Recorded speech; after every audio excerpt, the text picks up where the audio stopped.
Okay, that was it. I had a VPN problem there and I was struggling to come on live. We are now live. So, welcome again, Caleb. It's been a month since we spoke. We spoke initially about MAGA, but today we're going to really focus more on communism in the United States. You are you an official communist historian or a self-appointed communist historian? How do you describe yourself?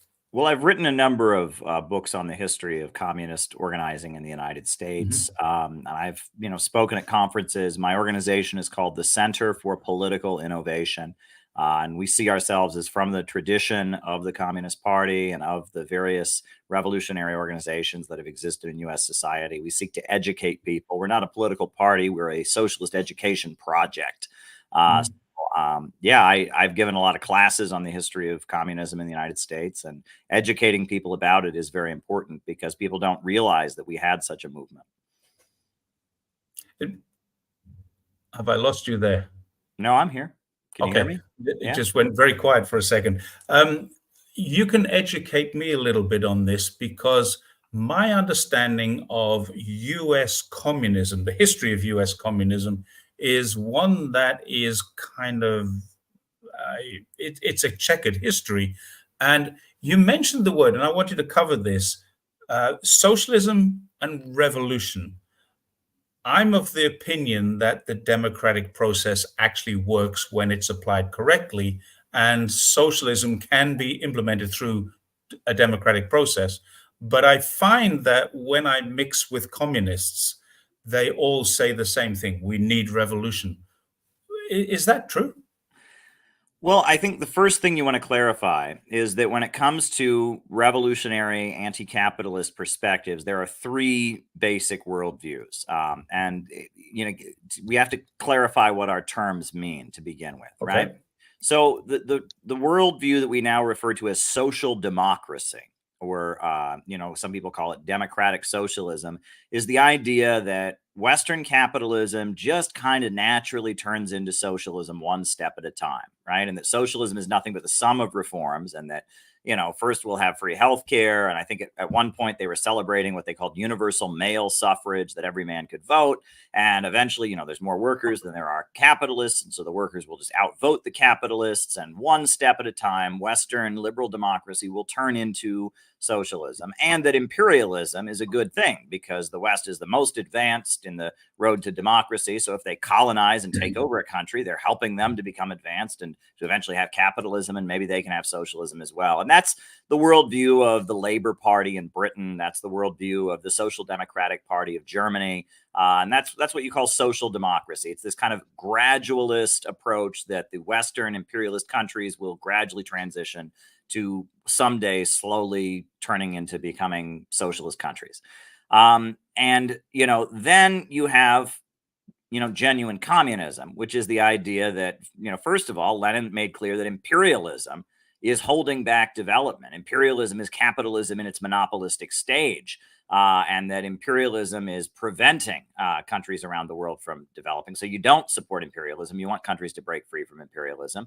And that, second of all, it is a struggle to seize control of the state. It's a struggle for state power. It's not a Mhm. struggle to gradually transform the state. It's a struggle to take control of the state. Now, we would favor that be done peacefully through the democratic process, but it would require a new constitution, new policing agencies, a new form of military. The state apparatus must change. And that's the Marxist-Leninist perspective, opposing imperialism, wanting to seize state power and use state power to, transform the economy to a socialist one. There's a third perspective, generally referred to as anarchism. Some people talk about anarcho-syndicalism, or there's various schools of it, that argues that you should have no interest in state power whatsoever. It's simply a matter of the worker versus the employer on the job, or setting up autonomous, independent communities and waiting for society to fall apart. Anarchism is the rejection of all politics. So social democrats want to gradually transform the state. Marxists and revolutionaries want to seize control of the state, and anarchists reject any interaction with the state. They're not interested in the state or coercive institutions. Those are the three perspectives that you have among people that are trying to build socialism. And so, communists, they advocate generally a peaceful transition to socialism, but they recognize that in order to preserve their power, the rich and powerful are quite vicious and might probably try to abolish democratic rights, and the people in the process of building a revolutionary movement would have to defend themselves, etc. So yeah, those are the three different perspectives. And Marxism, Leninism, communism is the second perspective that I mentioned. That's very interesting, because I hear a lot of people who are anti-communism, very anti-communism, who say things like, well, you need to be subjugated, you need to have a dictator, you need to have a revolution, and we don't want that. And I would agree, you don't want, I guess the definition of revolution needs to be established, but a revolution being a 180-degree turnaround could come through the democratic process, or it could come like your very first revolution in the 1770s, and you nearly had a second one in the 1860s.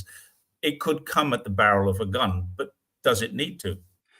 Well, revolutions generally come in three stages, and the first is an economic revolution.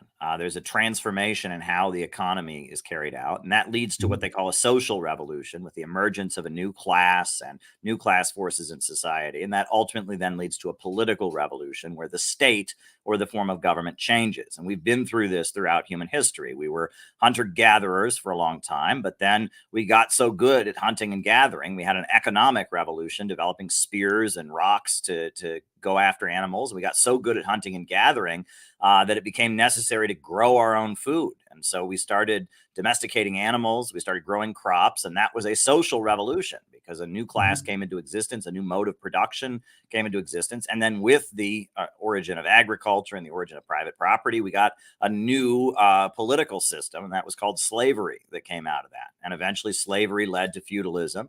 Feudalism led to capitalism, and around the world, capitalism we've seen in places where capitalism is very weak and where the capitalist imperialist system is holding countries in poverty. Capitalism has been overturned, and in places like China and Vietnam and Cuba and Nicaragua and Venezuela, we've seen the rise of socialism. And eventually the idea is that socialism will become the system of the entire world. And eventually socialism will give way to so much wealth and abundance existing in society that the very need for a state and coercion can fade away, and we can have a stateless, classless world on the basis of vast abundance. And that would be communism, the final stage of history, what Karl Marx referred to as the higher stage of communism. And that history is gradually marching forward, and that these revolutions that happen, they are not reflections of human will. They are rather reflections of how the underlying economic base of society changes. Human beings are amazing creatures. And, ants have been making their ant farms the same way for thousands of years. And beavers have been digging their beaver dams the same way for thousands of years. But in just 7,000 or 8,000 years, we've gone from hunter-gatherers in the woods to space travel and iPhones and artificial intelligence. Human beings are constantly revolutionizing the way we interact with our environment to become more efficient, to increase our population, to have a longer life expectancy, to make life more comfortable. And no other species is really able to do that. And that is really a godlike quality. When you want to talk about what separates humans from animals, it's that we have the ability to make the environment serve us and to revolutionize the way we do it. And we're constantly forcing the environment to serve us in a more efficient way. And that is a really, really important aspect of what it means to be human. And the evolution and going through these different stages of economic development, different modes of production, is a unique part of the human experience. Wow. So, yeah, I keep hearing this story that, if you want to be a communist, you need to have revolution, and revolution is not on the cards at the moment. You wanted to talk about the 1930s. In the 1920s, China was going through communism. China was basically discovering something that the Russians had discovered, and Mao was around in those days. I'm not sure. In the 1920s, there's the history, and then there's the reality. We get a lot of history about Mao and where he was and what he was doing. But in the 1920s into the 1930s, Mao was around. Whether he was in a leadership position, still debatable, but of course, the history records that he was. What was going on in America at the same time as China was trying to? China had gone through the revolution that removed the Qing dynasty, and then was going through the Republican era and trying to establish itself as a communist country, or some people were. What was going on in America at the same time? Well, 1929, the stock market crashed in the United Yep. States. Prior to that, we'd had kind of an economic boom coming out of the second or the First World War. And it was all over the United States. The slogan that everyone used was Ford has overtaken Marx. And that was put on posters everywhere. That was in the newspapers, that Henry Ford had developed a new form of capitalism that was so efficient. Ford has overtaken Marx. And that was the propaganda in the United States. Marx, he said capitalism doesn't work. He didn't know what he was talking about, because Henry Ford has debunked that. He's proved this new ultra efficient way of doing capitalism. Well, 1929, the stock market crashed.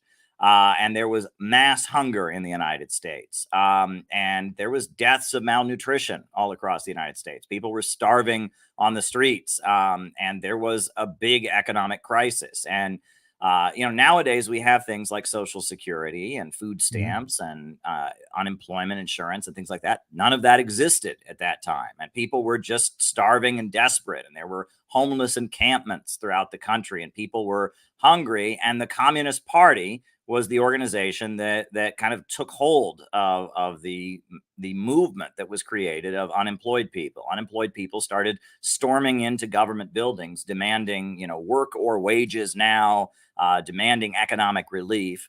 And the slogan of the Communist Party was "Don't starve, fight." There was the famous bonus army where, 40,000 U.S. military veterans occupied the National Mall, demanding the payment of veterans benefits, led by the Communist Party in doing so. There were the hunger marches, they called them, where thousands and thousands of desperately poor unemployed people would rally and storm into the U.S. Capitol building or storm into City Hall in New York City. And the Communist Party was known as this organization that kind of captured the energy of many people who were unemployed and hungry as a result of the Great Depression. And the unemployment organizing that the Communist Party did was very effective. I mean, in every major city, you saw thousands and thousands of unemployed people organized by the communists. They said, "Don't starve, fight."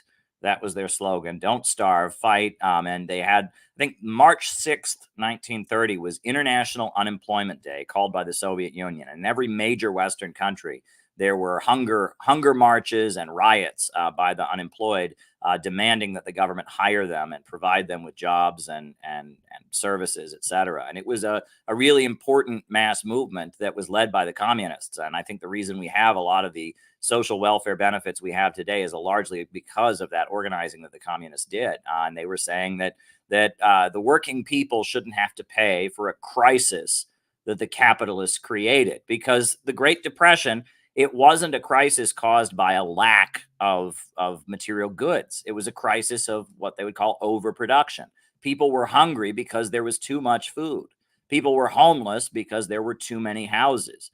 One of the things that Roosevelt did is he killed half the cows in the country in order to drive the price of beef up. And they had government men drive around the country and take half the cows and kill them and then bury them with lime on top of them so no one could dig them up and eat the meat. And that, made the price of beef go up to stimulate the price of beef. And that, Henry Ford had, of course, developed this very efficient method of churning out goods with assembly line production.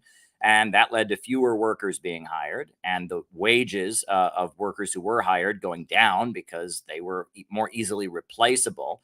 And all of this resulted in a capitalist economic crisis. And this is the built-in problem that capitalism has. The more efficient it becomes to produce products, the poorer everyone gets. And this doesn't make any sense. And that is the problem that Marx pointed to. And technological advancement, great technological leaps, are generally followed by a great long-term economic crisis. And I heard Jack Ma, the CEO of Alibaba, talk about this when I saw him at the Valde Discussion Club in Russia. And he talked about how, he didn't say capitalism, he didn't say socialism, he didn't say Marx, but he was talking about great technological leaps creating great economic problems and great economic downturns. And this is part of the irrationality of capitalism.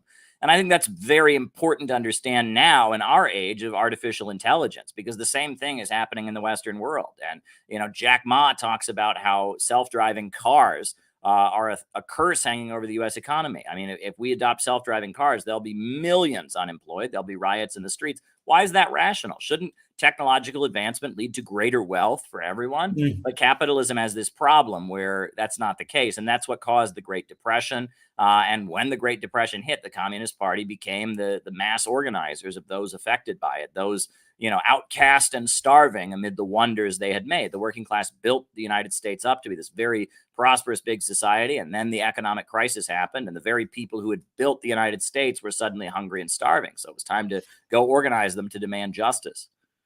I've heard a lot of stories about previously wealthy people who had run up incredible debts in order to invest, thrown themselves out of the top story windows or off the roof of their buildings, the buildings they in theory owned but were indebted to hold. I've heard a lot of these stories, but what you're telling me there is a completely different history. Is that written in any of the history books that are recognized in America as being real history? Oh, absolutely. Many people recognize the importance of the mass movements that the communists organized. I mean, the book I would recommend would be Labor's Untold Story, which is a great book published by one of the labor unions, the United Electrical Workers Union. It's by Herbert Moraes is one of the authors. I don't remember the other author's name, but it's a great book about the history of the mass movement of the unemployed and eventually of the labor organizers. And there's a lot written about it. I mean, the 1930s was a decade of mass revolt among the American working class. And it started out with the unemployed, and then it eventually got to be the industrial workers. 1934, the summer of 1934 is a summer that changed history in the United States by far. That was the summer that the dock workers of San Francisco shut the city of San Francisco down with a great general strike. Minneapolis was shut down by the Teamsters, the truck drivers. Toledo, Ohio was shut down by the auto light workers. And all throughout the South, textile workers and sharecroppers went on strike. And these strikes that happened in major cities were basically communist takeovers of the city. I mean, Minneapolis, the rule was no scab trucks, and they patrolled the streets with baseball bats. And if they saw someone driving a truck and it didn't have a pass from the union, they bashed the windows in. And they had big speakers set up all across the city. And every night there would be speeches by the Teamster leaders. It was like the city had basically been seized by this labor union that was run by radicals and communists. In San Francisco, it was a similar situation because San Francisco, the docks there are very important. A lot of goods that are imported to the United States come through San Francisco's docks in the Bay Area. And generally what would happen is, these dock workers were treated very, very badly, low pay. When they would go on strike, they would always hire the black people to be scab labor to replace them. Well, one of the things that the Communist Party did is they went to the black community and they went to the black churches and they made a deal that if they could win union recognition, that they would make sure that black people got hired to work on the docks. They would demand the creation of a union hall, and there would be a stipulation that a certain percentage of all the dock workers that got hired would be black people, and they would integrate the docks. And so they made that arrangement. So the black community supported the strike. And when the dock workers of San Francisco, shut down the docks, they were very successful, and workers all over San Francisco went on strike alongside of them, and they shut San Francisco down. And there's similar stories like that all across the United States. But it's also important to note that 1934, the summer of 1934, it was a very big upsurge of strikes and such, but it wasn't the biggest labor upsurge in American history. 1877, you had a railroad workers strike in the USA that was way bigger, but it won nothing. Almost nothing. I mean, they created a national armory system to better suppress strikes. Lots of workers got killed, but the railroad workers didn't get anything. But in 1934, when all these major cities were shut down by strikes, when the South, they declared a state of emergency in South Carolina, Roosevelt responded by immediately hiring the unemployed people in big numbers. He created the Works Progress Administration, started hiring these unemployed people to, build highways and bridges. Almost all the post offices in America were built during this time because Roosevelt saw that people were desperate and hungry, and there were rebellions and riots going on, and it was time to hire the unemployed. And also, they passed the Wagner Act, which is the law in the United States that recognizes your right to have a union, makes it a federal right, federal law that you have the right to join a union. The reason that the 1934 strike wave was so successful was because it was aligned with the Soviet Union. At the time, the Soviet Union had a booming economy, and the Western capitalist countries were crashing and burning amid the Great Depression. And there was a fear that if they didn't, try to stabilize things and didn't try to accommodate things, that there would be a communist revolution because the workers were so effective. The other thing was that there was an attempted military coup against Roosevelt. There were many factory owners who wanted Roosevelt to crush the labor unions, and he wasn't doing it. And so you had the infamous business plot that was revealed in Congress, where the head of the U.S. Marine Corps was approached by various wealthy people about, seizing the government in Washington, D.C. and setting up a fascist dictatorship. So the bosses in America, the owners of the industries, were openly talking about fascist dictatorship. The president of the United States, fearing that he was under attack from fascistic forces, entered kind of an alliance with the labor unions and with the communists and others, and started granting concessions and benefits to workers. And that division in the ruling class opened up a lot of great victories. And the communists were at the center of that. So what went wrong? Because I guess 1939, the Second World War started for 37 for China, 39 for Europe, and a couple of years later, 41 for you guys. But what actually went wrong? Why didn't socialism kind of take over at that time? Why couldn't it have got the momentum? It had the momentum. It had the support. What happened? Well, I think the great victories were won. They were part of the Roosevelt coalition. And, during this period, after Hitler came to power in Germany and after the rise of fascism around the world, the communists organized what they called the Popular Front or the People's Front. And it was an anti-fascist mobilization to support figures like Roosevelt and to support labor unions and others to oppose fascism and make fascism the main threat. And during that period, Roosevelt had Gilbert Green, who was the head of the Young Communist League, sleep over at the White House. Congress investigated Roosevelt for his ties to the Communist Party, for the fact that he was tied in with the American Youth Congress, which was this organization of young people that had a lot of communists in it. And so Gilbert Green, a Communist Party member, was invited to sleep over at the White House while he was going to testify before Congress. And Roosevelt, met many times with communist labor leaders at the White House. There's a famous story of, a communist labor leader urged him to pass some progressive reforms. And Roosevelt said to him, "All right, I hear what you're saying. I agree. Now go out and make me do it." Meaning go build the mass movement that'll give me the ability to do that. Make it happen. Yeah. I can't just declare it as the president. I need, support in the streets. That was very much the perspective. But, U.S. society, the fact that we were on the winning side of the Second World War, we were aligned with China and with the Soviet Union against fascism. You can thank the Communist Party for that. The fact that we have unemployment insurance and food stamps and labor unions. These all came from that era. Yeah, they all came from that era as well. But why did we not have a revolution? Well, I think that there was still a lot of opposition, a lot of wealthy capitalist factory owners. There was a lot of divisions in society. We weren't in a full revolutionary situation. The crisis didn't intensify to the point of full revolution. And then, of course, after the Second World War, then, the U.S. economy suddenly was booming. And then you had the crushing of the Communist Party, during the McCarthy period. Yeah.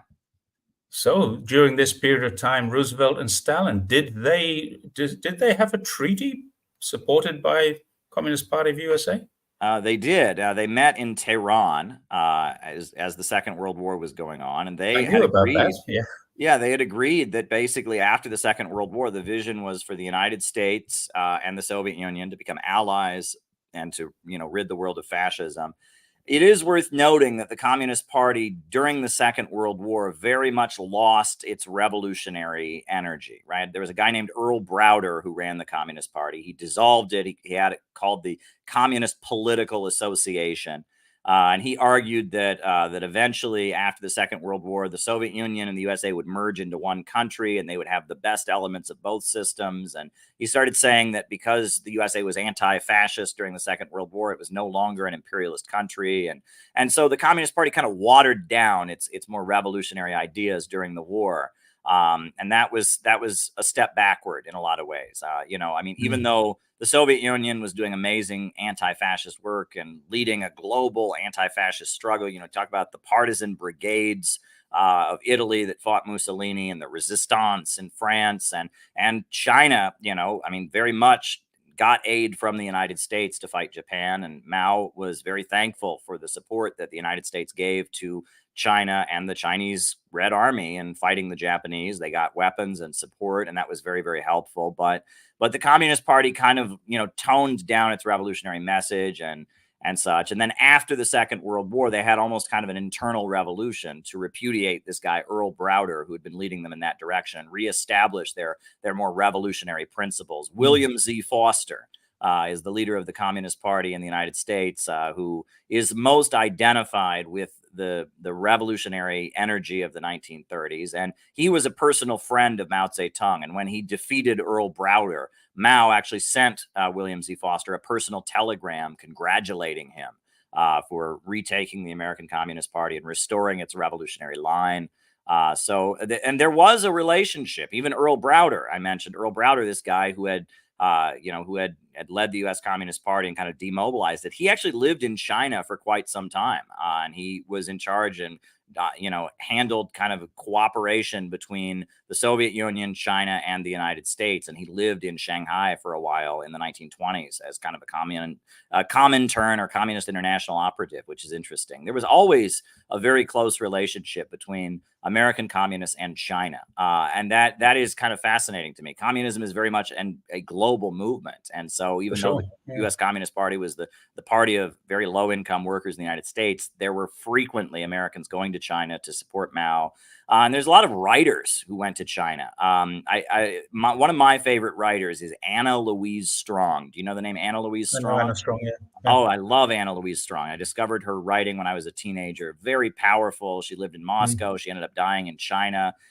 There's another writer named Agnes Smedley, who was an American feminist. Agnes Smedley, her husband was also involved as well. Yeah, and then you've got the Edgar Snows and the pillbox. Edgar Snow. I was about to mention Edgar Snow was this great American journalist who was the first and last interview with Mao was conducted by the great Edgar Snow. And Edgar Snow was a friend of Roosevelt, and his book Red Star Over China was a bestseller all over the world describing Mao and his Revolutionary Army. There's a guy named William Hinton. Do you know the name William Hinton? William Hinton was an American United Nations worker who, when the communists came to power, instead of fleeing, he just lived in a Chinese village, and he wrote a very good book, Fan Shen, describing the transformation of the village and the land redistribution. And there were a lot of American writers and intellectuals who were sympathetic to communism and went to China, witnessed the Chinese Revolution, and that China had its own following. The Soviet Union was really the leader of global communism during these years, but China always had its own following. And Zhou Enlai was particularly good. The foreign minister, I think Zhou Enlai, I'm probably butchering the pronunciation, but Zhou Enlai was very, very good at kind of meeting Western intellectuals and helping them see the great achievements of the Chinese Communist Party, what they were doing. Yeah. But Zhou Enlai, you didn't butcher it. Okay. It was pretty darn good. Zhou Enlai is still to this day seen as one of China's greatest diplomats, but I think Wang Yi may very well take his place as being the greatest diplomat that China has experienced since 1949. Wang Yi has been forced back into the role of being China's diplomat with the Qinggang situation. We still don't know what happened to Qinggang, and I made a video about that. We don't care what happened to Qinggang. Something private happened to him, but he disappeared, and Wang Yi has been doing two jobs ever since. So he got promoted. He's in the Politburo now, but he's actually operating as basically the Secretary of State for China. and doing very, very well. I think he is going in the history books. He will match Zhou Enlai. Now, Zhou Enlai was a premier. He wasn't a diplomat, but he was the most diplomatic person we had until quite recently, I think. Yeah, it's an interesting thing. In the 1970s, I've got a note here I keep looking at my notes here. In the 1970s, American communists and Chinese communists tried to realign because there was a gap. I mean, there was a 1952 to 1972, there was basically no communication. China was a closed door. America had embargoed and sanctioned China. The Korean War caused a lot of disconnect between the two countries. And anybody who was American who was in China was considered to be basically treacherous, a traitor to the country. But in the 1970s, as China opened up again, as Nixon was coming across here and Kissinger was coming across, Gough Whitlam from Australia was coming across, the Western world was reopening to China. How did the Communist Party try and realign? Well, so 1956, you had the Khrushchev revelations, right? So, you know, the Communist Party had basically been illegal in the 1950s. They still functioned kind of underground and all of that, but then Khrushchev gave his secret speech in 1956 denouncing Stalin. And then the Communist Party USA, they had their first big public meeting and announced that the secret speech was true. And they had a convention. And at that convention, there was a lot of disagreement. William Z. Foster, the leader of the Communist Party, who was kind of the revolutionary leader, he was kind of forced to retire. And the Communist Party embraced the Soviet Union and its denunciation of China. Right. So, yeah. However, you did have a wave of young people, people that were like in their 20s or their 30s, who were involved in the civil rights movement, and they wanted to align with China. They thought that the Soviet Union's criticism of China was not good. They thought that the Soviet Union was less revolutionary, and Mao was putting forward that he was more revolutionary. And that the other thing was that there's the black question. Right. There were differences on the question of African Americans. Right. The Communist Party had always maintained that black people were a nation within the United States. They were a colonized nation. That even it's not just that they are subject to racism, but they, as the descendants of slaves, they have certain territories in the Black Belt region, and they're a colonized people. When Khrushchev became the leader in the Soviet Union, the Communist Party of the United States dropped that position. They dropped the position that black people constitute an oppressed nationality.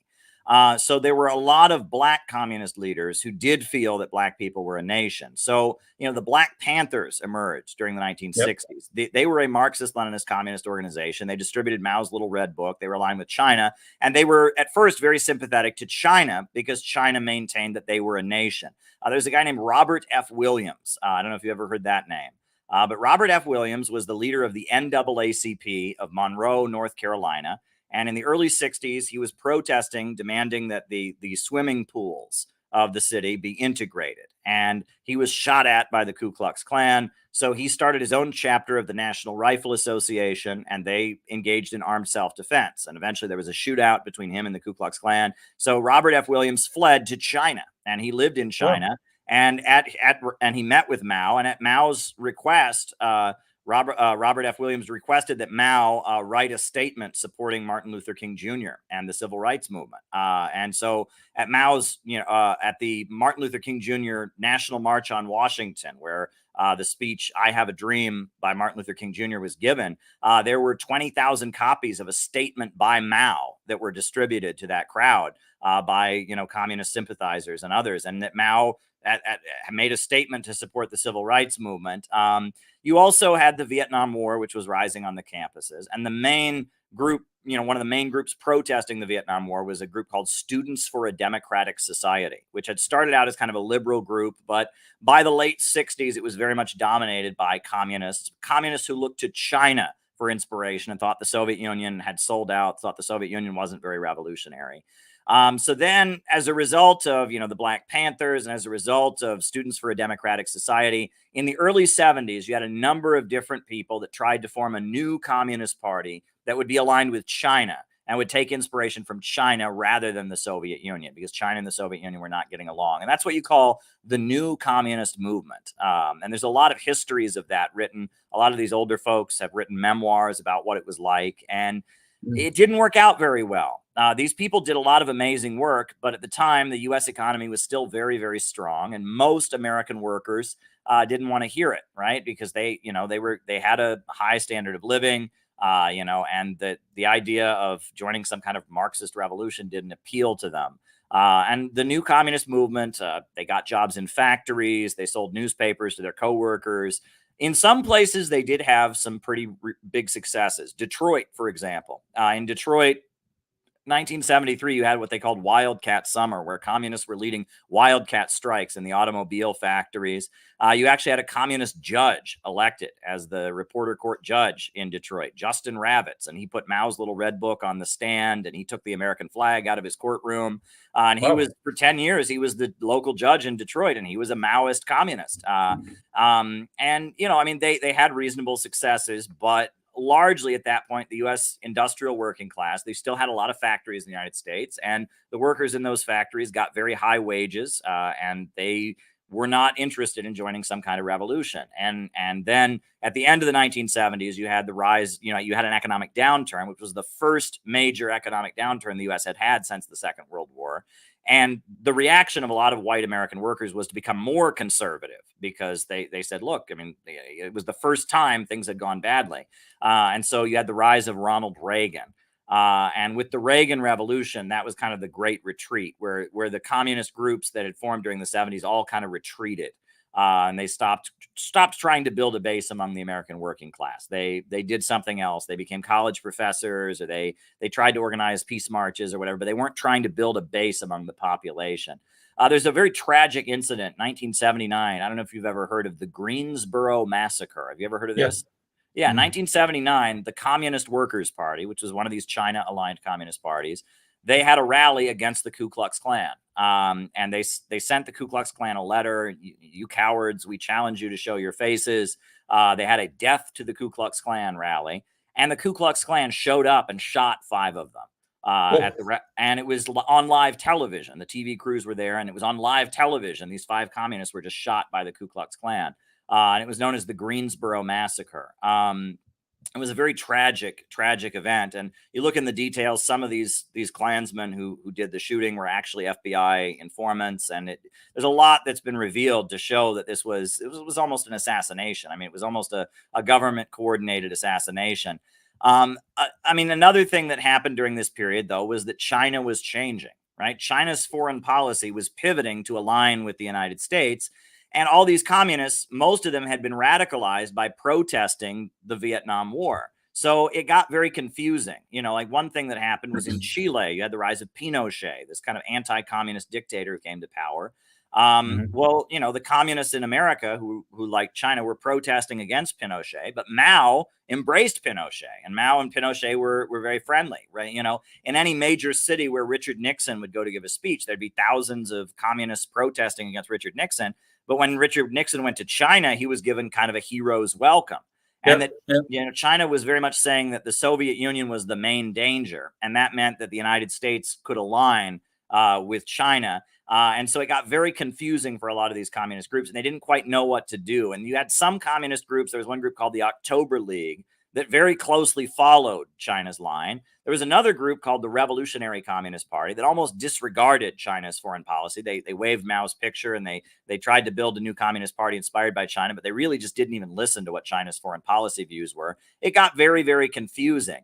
But I think that period needs to be re-examined, because when Richard Nixon was forced to step down, right, and resign, he's the only U.S. president who's ever resigned, China felt that was an attack on them. And they felt that was because he was trying to establish better relations. And that in a lot of ways, the attack on Richard Nixon was the beginning of the rise of the neocons in the United States, right? The new president, Gerald Ford, that's where you got Donald Rumsfeld. That's where you got Dick Cheney. That's also where you got Alan Greenspan. That was his first job in the federal government, came during the Gerald Ford administration. And that Nixon wasn't a communist by any means, but he was an old school conservative. He believed in the universal basic income. for all citizens, and he was not going to implement neoliberal economic reforms because in order to do what he did, he had to have a base.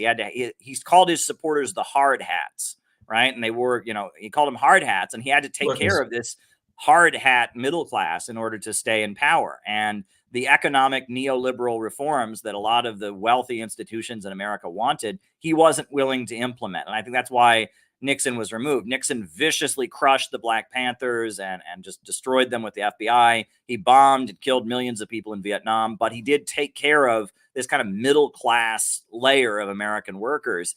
And when they wanted him to implement reforms that would hurt them, he wasn't going to do it because he feared losing power. And so he was ousted. That's really interesting because around the same era in Australia, we had Gough Whitlam, and Gough Whitlam was also pro-China. He was actually in China before Kissinger. And I spoke with someone, John Lander is the guy's name. John Lander worked in the Department of Foreign Affairs and Trade, your State Department, effectively, at a junior level at that time. He was a young man. He's 70s now.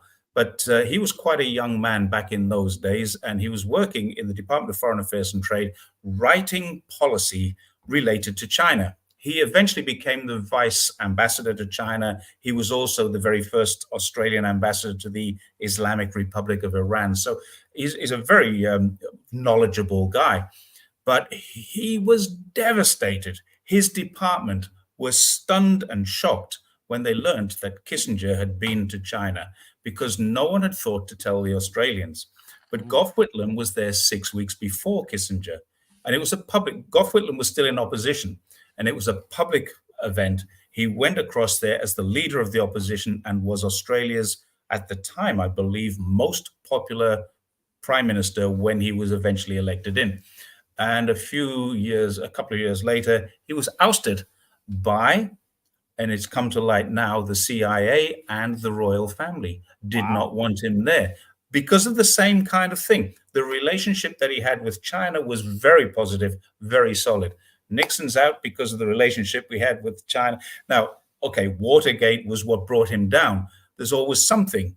But if you take a look at every single president, there's always something that will bring them down. If you take a look at every individual, there's always something that could bring us down. But most of the time that just gets ignored until such time as we need to use it. And Gough Whitlam actually did nothing wrong, but he got fired. It's the first time I've ever seen democracy completely overturned. An elected representative was fired by the representative of the Queen of England in Australia.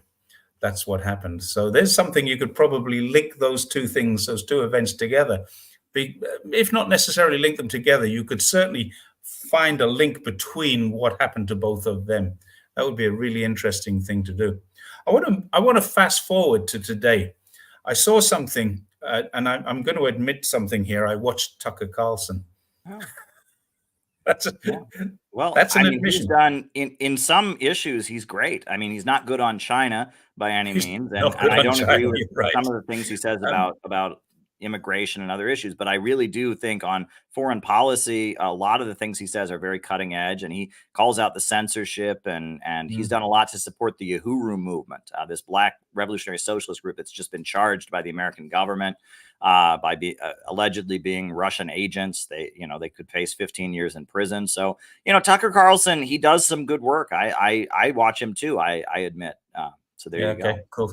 We both admit to watching him from time to time. I agree with you. He's very ill-informed on China. Yes. He was ill-informed on Russia, and then he went there.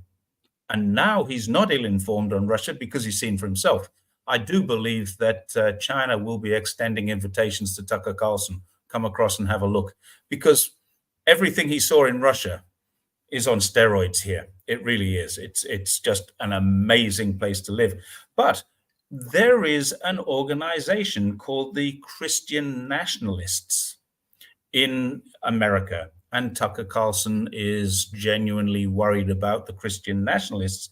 And apparently the left, and I guess that you consider yourself part of the left, I get, hate. what does that even mean at this point? I mean, the Well, left doesn't yeah. want me. I'll just tell you that much. Okay.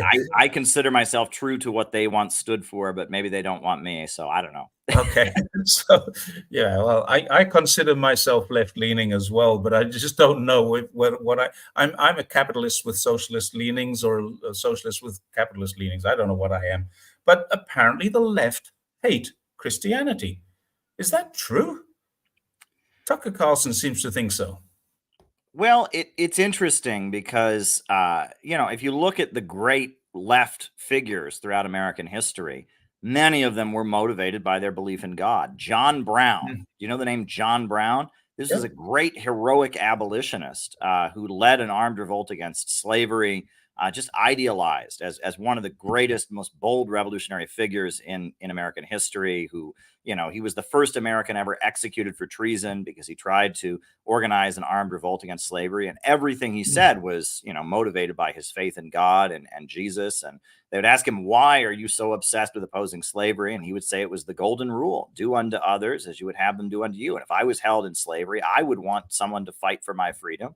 So that's why I'm doing that. And John Brown, the rallying cry of the Civil War, they sang John Brown's Body, which eventually became the Battle Hymn of the Republic, one of the most American patriotic songs. Da-da, da-da, da-da, da-da, da-da, da-da. That's all. Something about it's bottom of the ocean or bottom of the sea, isn't it? What?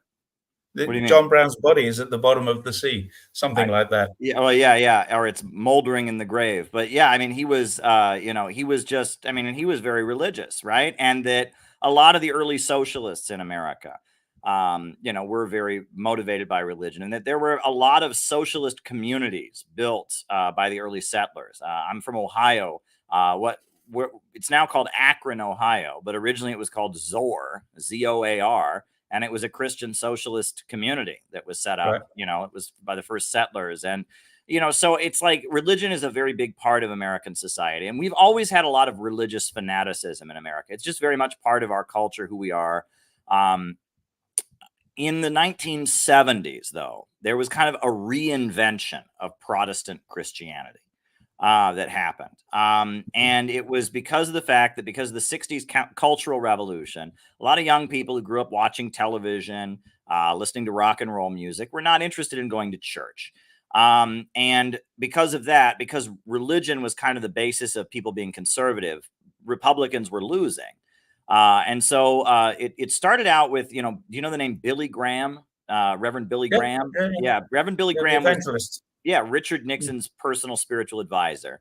And he started having these young people that he called Jesus freaks on his broadcasts because there was one section of the hippie counterculture young people that were very religious. They somehow enacted their being hippies by being very religious. They would say Jesus was like a revolutionary, or Jesus was a hippie. Jesus was far out, man. They wore sandals, had long beards, whatever. So Billy Graham started having Jesus freaks on his broadcasts. And then it looks like American intelligence, to some degree or other, started trying to promote new forms of Christian evangelical Christianity, right?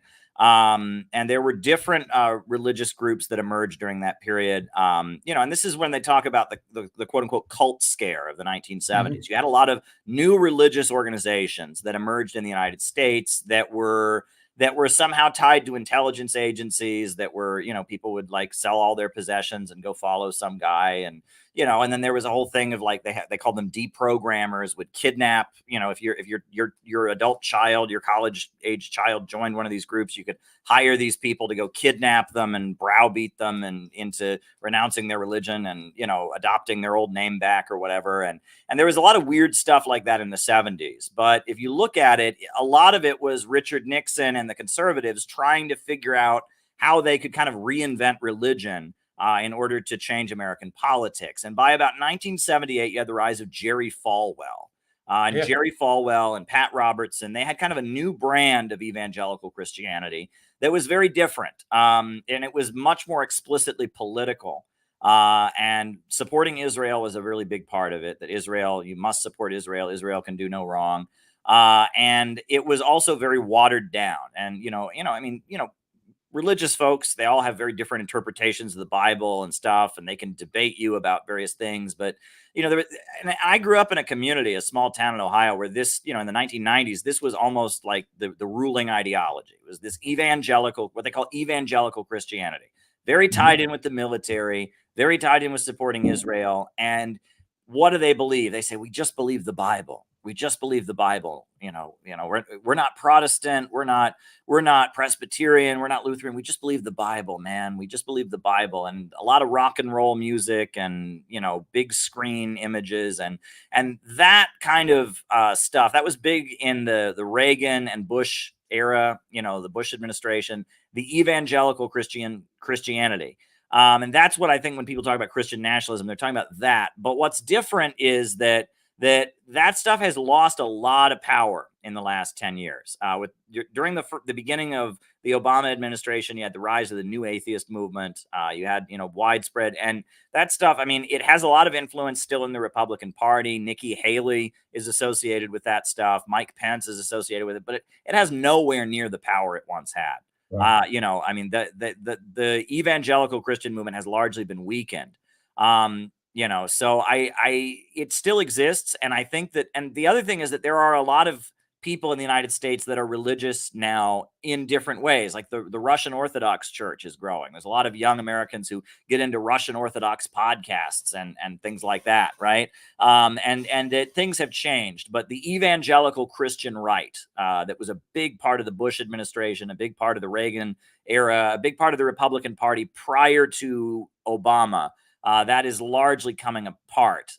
So I guess that doesn't directly answer your question, though, about the left hating Christianity, which I will say, unfortunately, I was an atheist for many years. I rediscovered my faith in 2015, and I'm a Christian, absolutely. And I would say, unfortunately, there is kind of a stigma, right? People assume that if you are a Christian, you must be you must hate all gay people, and it's not helpful, right? I mean, and I grew up in a very conservative religious environment. And when I moved to New York City, I realized that I was just culturally very different. I had felt kind of alienated from the religious conservatism, but then when I moved to New York City in an area that's very, very left and such, I realized that I had a different take on things. And, one time, I've been canceled on social media a million times, but one of the biggest cancels I ever got, I made a tweet and it got like 2,000, 5,000 retweets.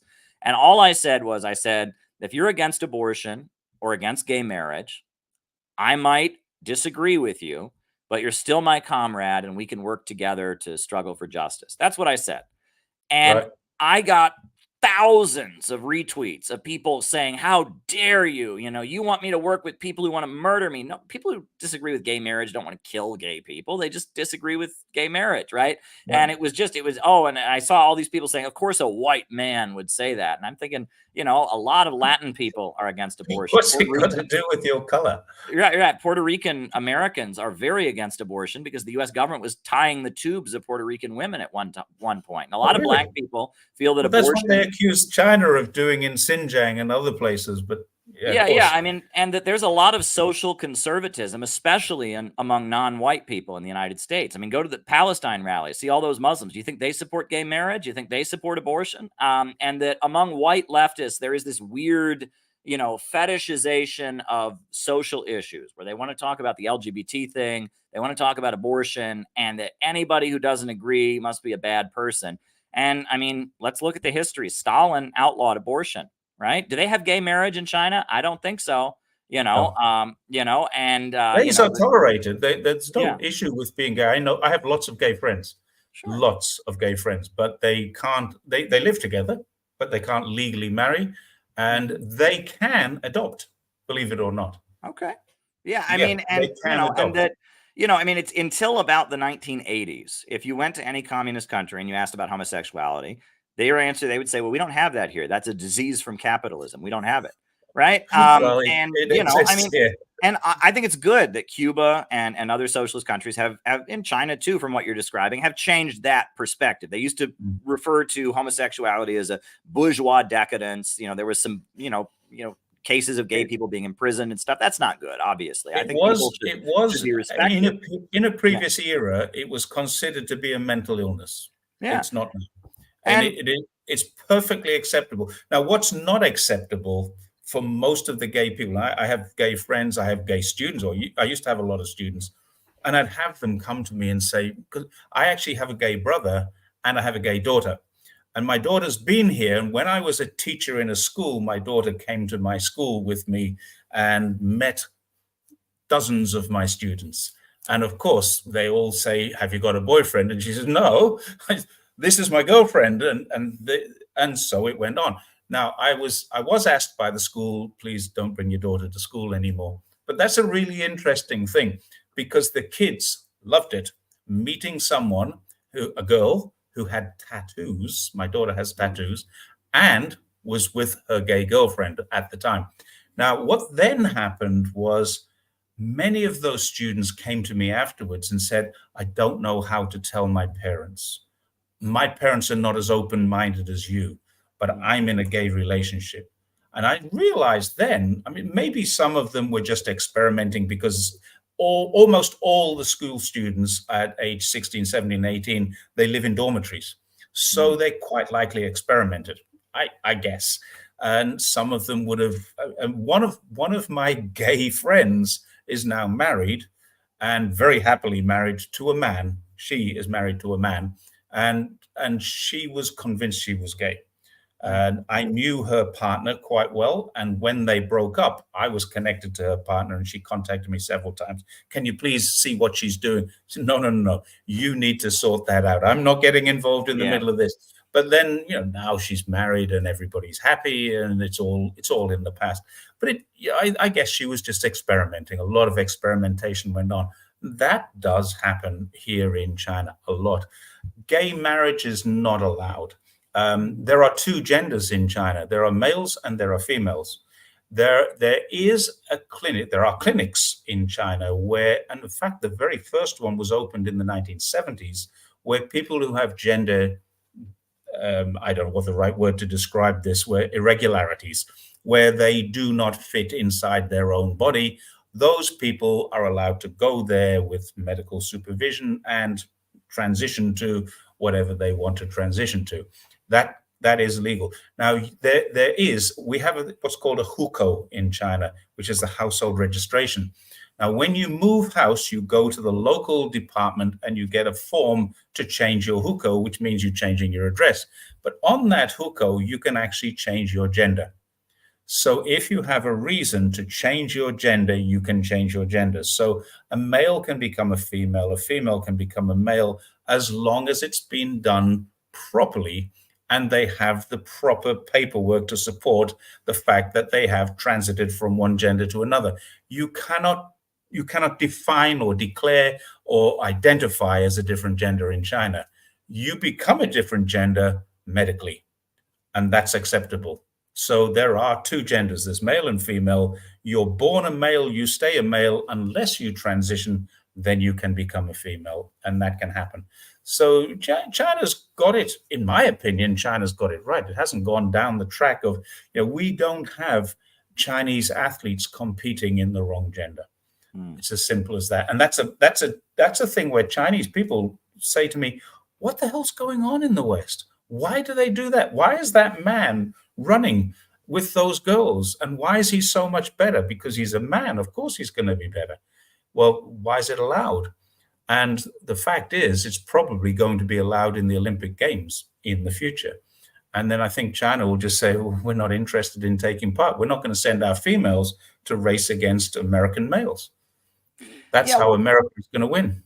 The reason I bring this up, and I mean, the point I guess that I'm making is that there's this notion in America or in the West that part of being a good leftist or part of being a good socialist or a communist is kind of an obsession with these issues. And that the point that I make is globally, that's not true, and that, what you're describing, it's interesting because I've been to the Islamic Republic of Iran many times, not a Marxist country, and they have transgender surgery there, but you can be one or the other. Like you said, there are two genders. You can be male or female, and you can change, but you can only be one, right? And that the kind of gender deconstruction that is going on in the West, which is very bizarre, and it's kind of like a social experiment almost, that is not largely embraced in the developing world. And that, I mean, it's interesting, but I guess the main point that I make is that, I noticed maybe 5 or 10 years ago, for many years, I was part of a communist group in the United States called the Workers' World Party. And I was with them. And all of a sudden, out of nowhere, every meeting had to begin with everyone going around and saying their preferred gender pronoun. And they were expelling people because older members made a Facebook status about, women's sports or whatever, and they were expelling them. They must be driven out of the group. We would no tolerance for this transphobia. And it was a little bit weird. It was a little bit strange, but I will say that I'm really honored to have known a person named Leslie Feinberg. Leslie Feinberg was the first openly transgender activist in the United States, and she was a member of the Workers' World Party. And she published a pamphlet called The Diary of a Transsexual that was published in 1980. It was considered like the first trans rights pamphlet or publication ever published. But when I knew Leslie, which was in 2007, 2008, before she got sick and ultimately died, she was going around to different colleges that would hire her to give a presentation about transgender stuff. And her presentation would be about why the transgender people should support Cuba, why transgender people should support North Korea, why transgender people should stand with Iran, and that she was horrified by how the transgender movement or the LGBT movement was being used by imperialism to destabilize countries. And she was very, very pro North Korea, pro Cuba, pro Palestinian, pro Iran, pro China, pro Russia. She was always on the side of anti-imperialist countries, and that she spent a lot of her final years talking about the pink washing of imperialism. And so it was kind of an honor to know her. And there's some wild stories about Leslie Feinberg. For example, there's a very conservative college in New England. I forget what it's called. And at the college, it's a very evangelical Christian college. In one of their classes, the professor had taught one of Leslie's books about being transgender, because she wanted to have a discussion with the students about, what drives people to be this way or whatever. And the parents at the college were very angry. The parents were angry that their students were reading this.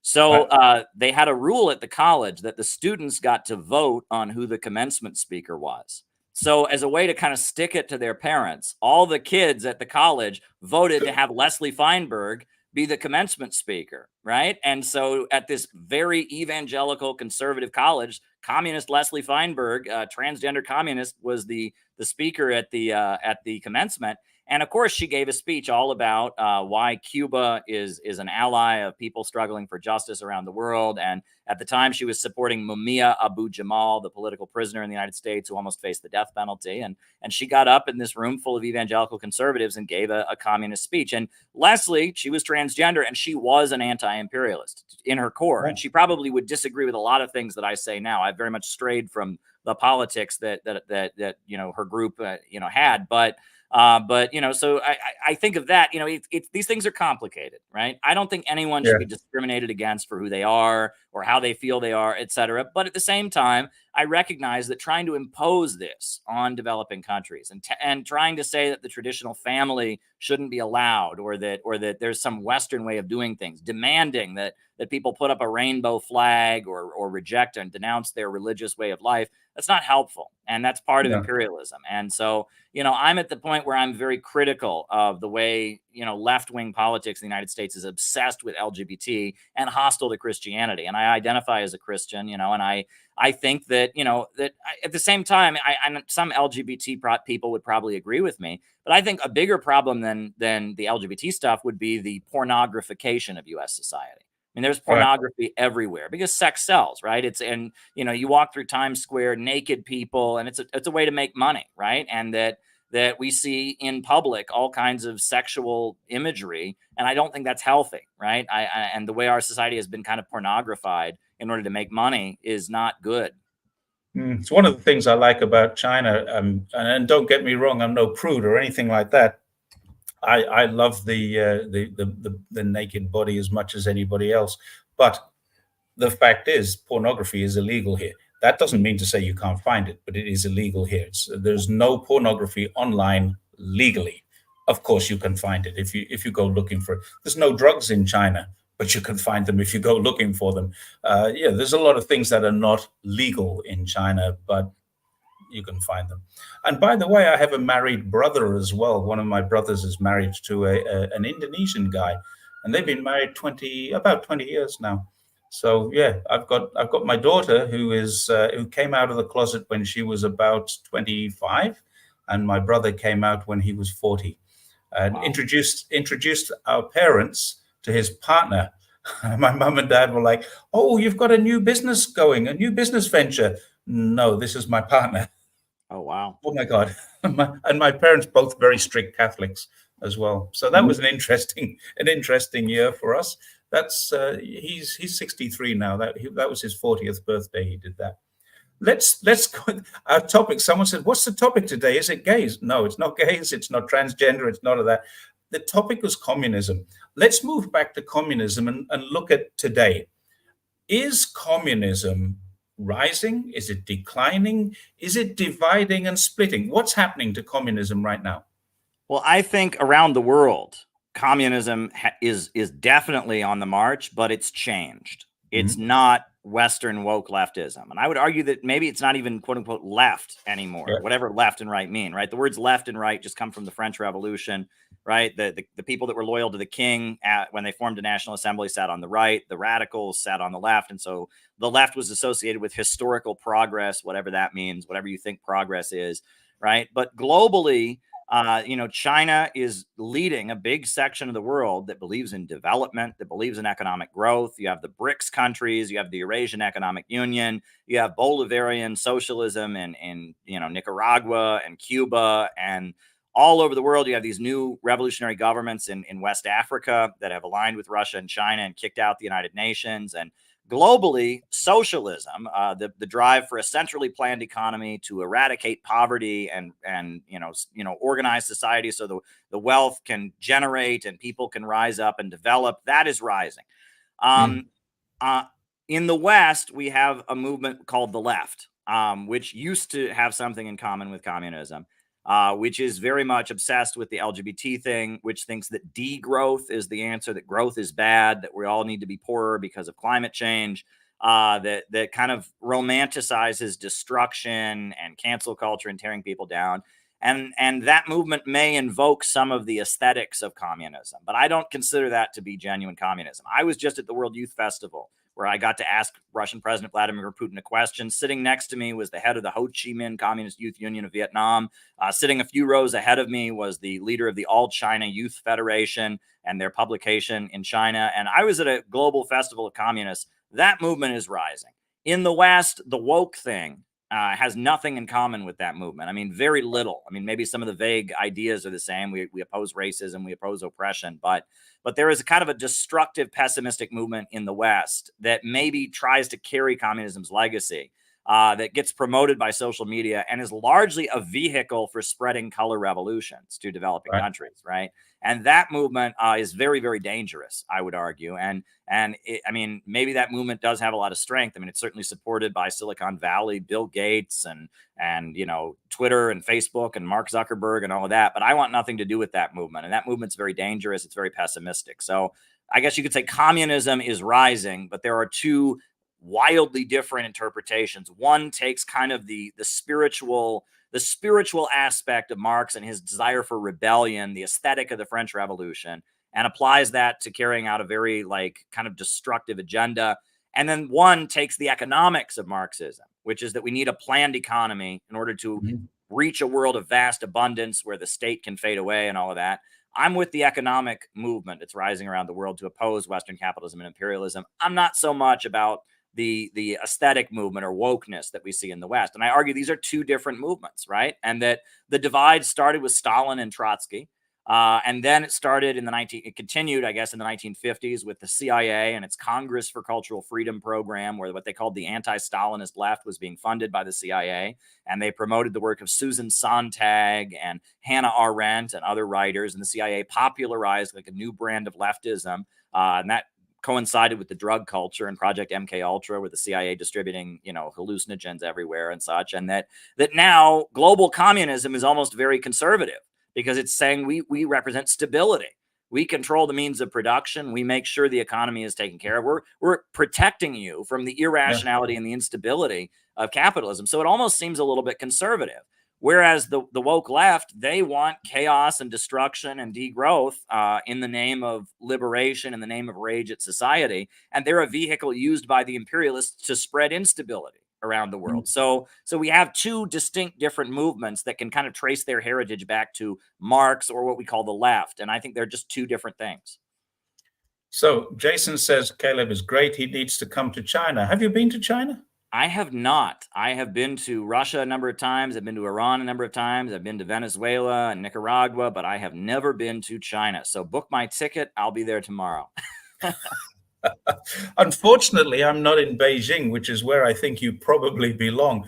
If you do come to China, that's the place where you'll go. I'm 2,000 kilometers from Beijing. I'm closer to Hong Kong, which is an entirely different thing.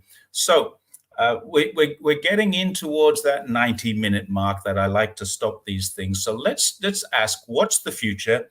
Is there going to be a socialist movement in the United States? And what form will it take? Well, my organization, the Center for Political Innovation, we maintain that what is necessary in the United States is an anti-monopoly coalition, that it is the ultra-rich in the United States, the big corporations, the Silicon Valley tech giants, the big four super major oil companies, BP, Shell, and Chevron, the big military manufacturers, General Electric. They are part of a global system. They're not loyal to the United States. They're loyal to an international order. And they are destroying the United States economically in order to uphold that international order, that imperialism, the highest stage of capitalism. And Mao, he said, you must build a united front against imperialism and its wars of aggression. That is the duty of revolutionaries in the Western countries. Unite all who could be united to establish a united front against imperialism and its wars of aggression. And I would argue that the working class is the main group in America that is suffering from these policies, right? I mean, they're the ones whose kids are dying of opioids. They're the ones who are seeing a drop in their living standards, getting squeezed by this inflation. And however, there are a lot of lower level capitalists who are also suffering as well, because as the USA doesn't have paved roads, people can't drive to their stores. And as the incomes of Americans are going down, people can't buy their products, et cetera. And while our leaders are trying to set up kind of a global system and they're trying to collapse the United States into what I would call a low wage police state, there is a lot of anger from the working class. There's a lot of anger from the lower levels of capital, and that we need to build an anti-monopoly coalition in the United States. And that requires breaking with the standard left, because the standard left are just kind of the foot soldiers of the ultra rich in their effort to control the lower levels of capital and beat them back in order to carry out their agenda. We need to build a movement of working people in alliance with the lower levels of capital, in alliance with small business owners, in alliance with those who do business with Russia and China, and say that the future of America is not this dying international financial system. The future of America is joining the BRICS, is joining with the Eurasian Economic Union, is trading on the basis of countries with win-win cooperation. We need a new economy, and there is a new economy in the world. And if America were to join that economy, we could become richer as a country. But as long as our leaders are committed to trying to destroy that economy with wars, with threats, with sanctions, I mean, we're only going to get poorer. And that international financial system, it benefits guys on Wall Street. It benefits certain billionaires, but it's not benefiting America. America is being looted and it's getting poorer. And we need to build an anti-monopoly coalition. And what I have put forward, we have a 4-point plan. And if you go to our website, cpiusa.org, you'll see our 4-point plan. First thing we need to do what Roosevelt did. There needs to be mass hiring of the unemployed.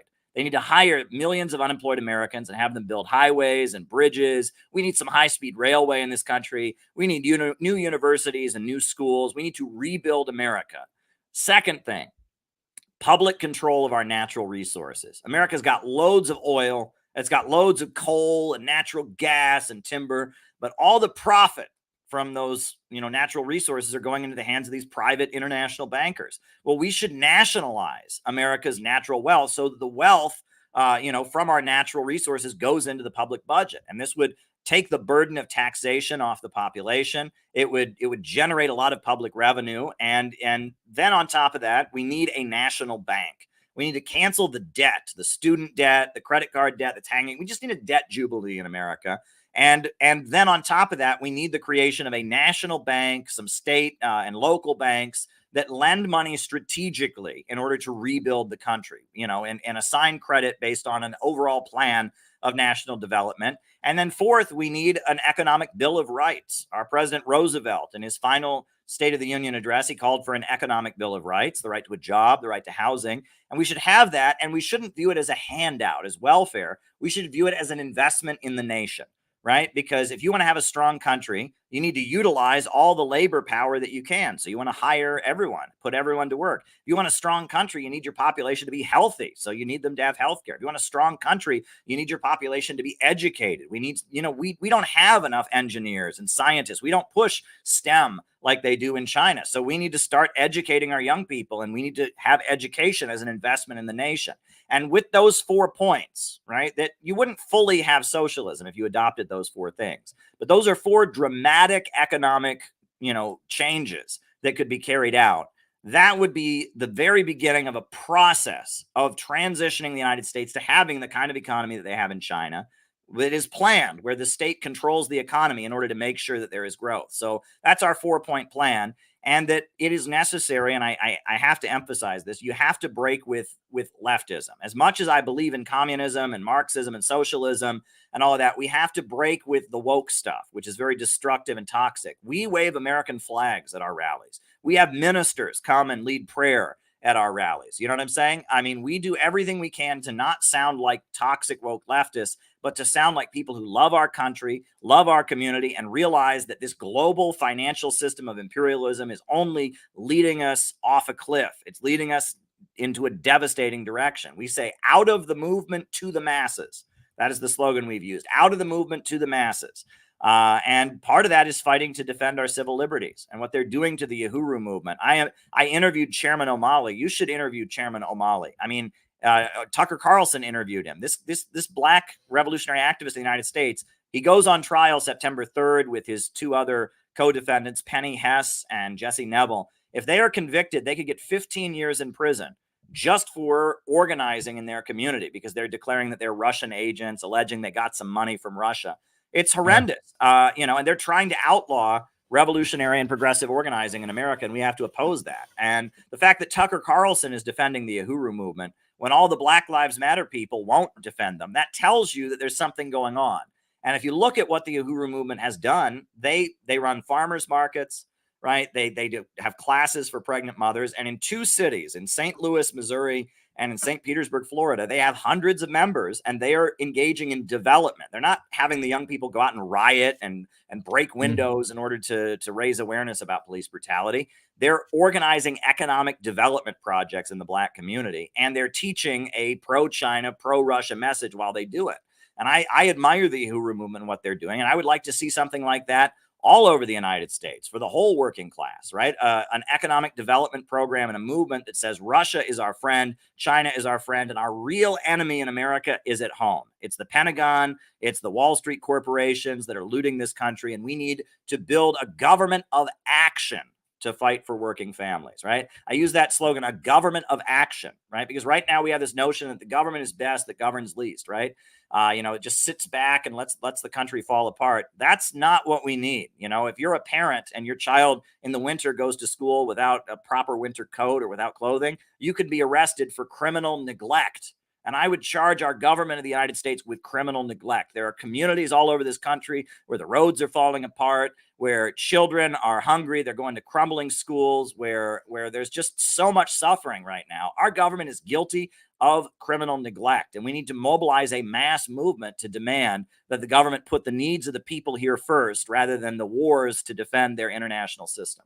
So that's an earful for you. It was. Did you say in the middle of that you have communities that don't have roads? They are unpaving the roads in the United States. I don't know if you've heard about this. 27 different states have communities where they had paved roads, and the municipality can't maintain them anymore, can't afford to maintain them. So they actually have a machine called a reclaimer that pulls up the asphalt, pulverizes it, and where you used to have a paved road, you have a gravel or dirt road. And I always tell people, you don't have to have a degree in economics to know that if you're replacing paved roads with dirt roads, you've got a big problem in your economy. And right now, all over China, they're building new roads. But in the Western countries, we're unpaving our roads. This is societal decay. And it's because our leaders are loyal to an international financial system. And they're trying to prop up big banks and their domination over the world, keeping the world poor in order to make themselves rich. We need a government that has an opposite perspective. Okay, so to wrap up, one final question. Where are we going in the next, say, 10 years? I think that the hope of the world is events like I went to at the World Youth Festival, where there were thousands of young people from all over the world talking about the new economy. I think that the future is the construction of an anti-monopoly coalition. The BRICS and the new economy in the world centered around Russia and China is rising.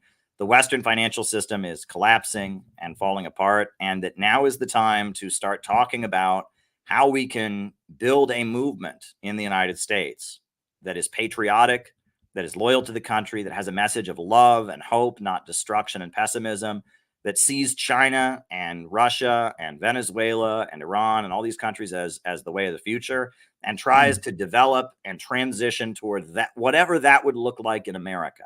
In China, they call it socialism with Chinese characteristics. Yeah. What we need is socialism with American characteristics in the United States. Yeah. That's what we need. We need to develop. What's interesting, when I first met you a month or so ago, you were the first of a series of MAGA interviews that I was looking for. I was more interested in this dichotomy that I saw, the extremists and extreme rightists claiming to be communists. And I've learned a lot from this. It's been a really interesting road that I've traveled here.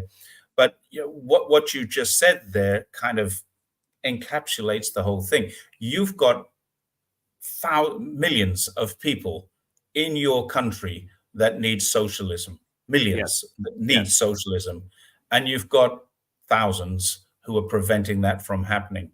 Now, I don't encourage the use of firearms or revolution in terms of guns and bombs and things, but what needs to happen to give the vast majority of Americans what they need? Because as someone just put up there, deconstructing roads, what the heck is that about? I've never heard of such a thing. It's cheaper to deconstruct it than it is to repair it. Well, every single village in China, has 5G and a sealed road going into it. That doesn't mean every house has got a sealed road to it, but most of them do. But every village has a sealed road going into it and a sealed road coming out of it.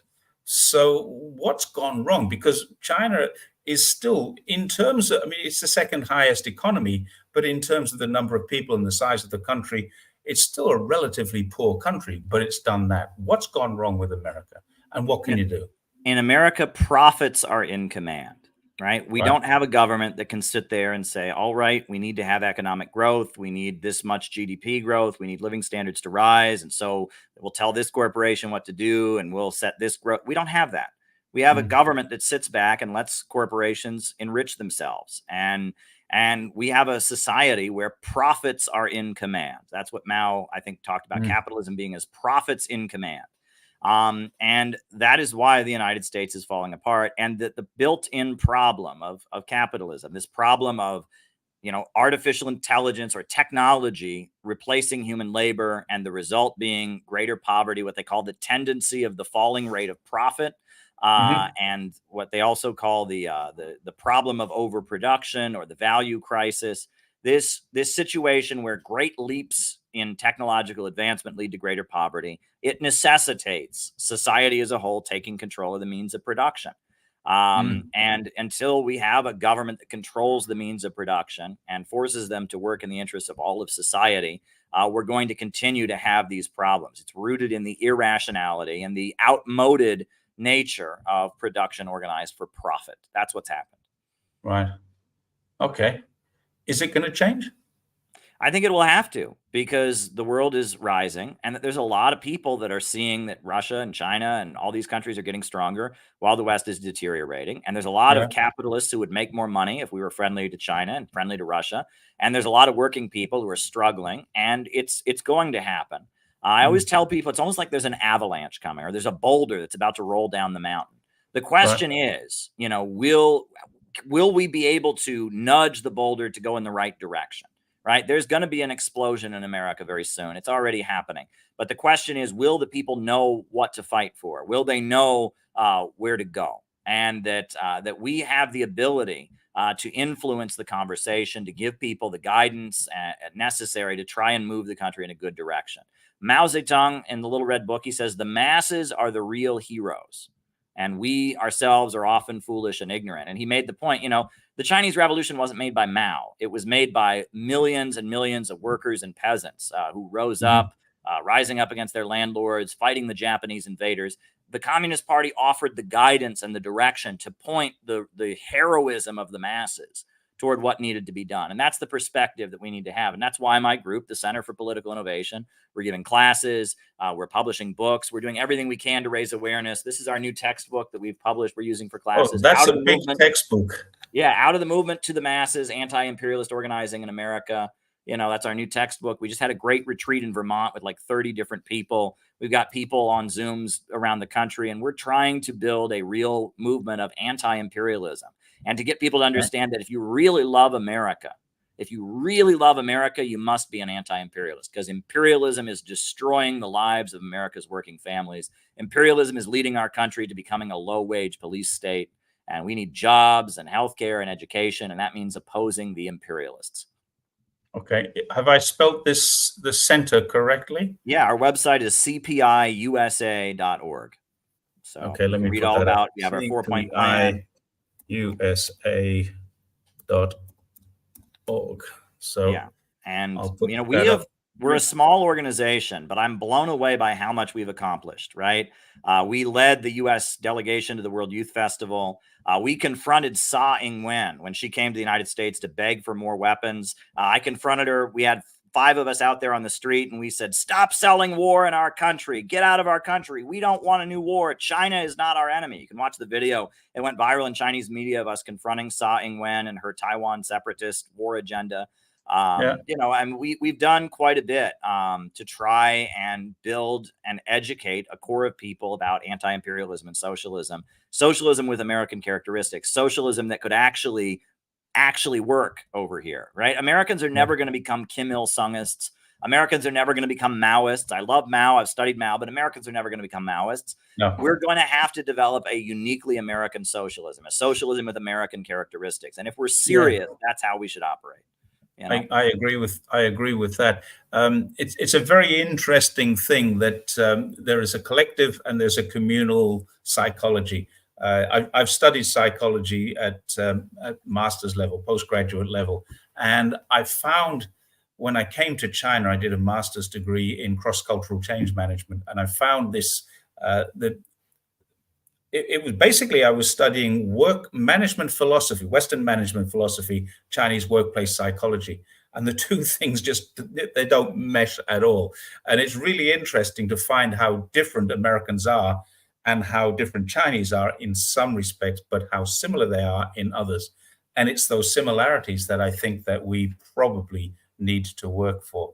So I think on that note, it is time that we ended this because it's now 10:30 in China and it's 10:30 in New York, and I do want to do this again, and every time I come on and talk to you, I learn something new, and it's really interesting. And I think I'm going to talk to my handlers about getting you into China, Okay. which means you're never coming to China because I have no handlers. Everyone seems to think that I'm paid by this dreaded CCP to do what I do, and I can just talk to the handlers. So if you ever get to China and you find yourself here, it was nothing to do with me, okay? But I do hope that a lot of people get to see what we've talked about today, or what you've talked about, because it's absolutely mind-boggling that America has gone completely the opposite way in the last 40 years, everything that China has done is everything that you're telling me America needs to do in the last 40 years. So Yes. effectively, you are saying America needs to go back to the end of the Cultural Revolution and start again. That's what you're saying. You need your own Cultural Revolution. I guess we do. I guess you do. Yeah. Okay. So everybody, for this evening, thank you very much. We had some good questions in there, some good comments. And please, by all means, get in there to look at cpiusa.org and follow Caleb T. Maupin on Twitter and YouTube and wherever. Where else are you? We had your website there. Yeah, Is I'm there on anywhere else Rumble. they can go? I'm on Rumble as well. I'm on Twitter. I'm on YouTube. I Or mainly CPI USA or Yeah. your own name. Yeah, cpiusa.org. That's the main organization that I promote. I do have a personal website, calebmaupin.net, where you can see my work. You can send me emails there and stuff. So calebmaupin.net. That's where my personal work is displayed. Yeah. .net. Let me just put that up. I have to check this because I'm dyslexic and there's no spell check on here. Caleb Maupin.net, spelled correctly? Yep. Yes, sir. Okay. So thank you very much for your time again this weekend. I hope that everything is great in New York, and I hope you have a wonderful weekend. And thank you, everybody, for being part of this live stream where we look at the history and potentially the future of communism in the United States.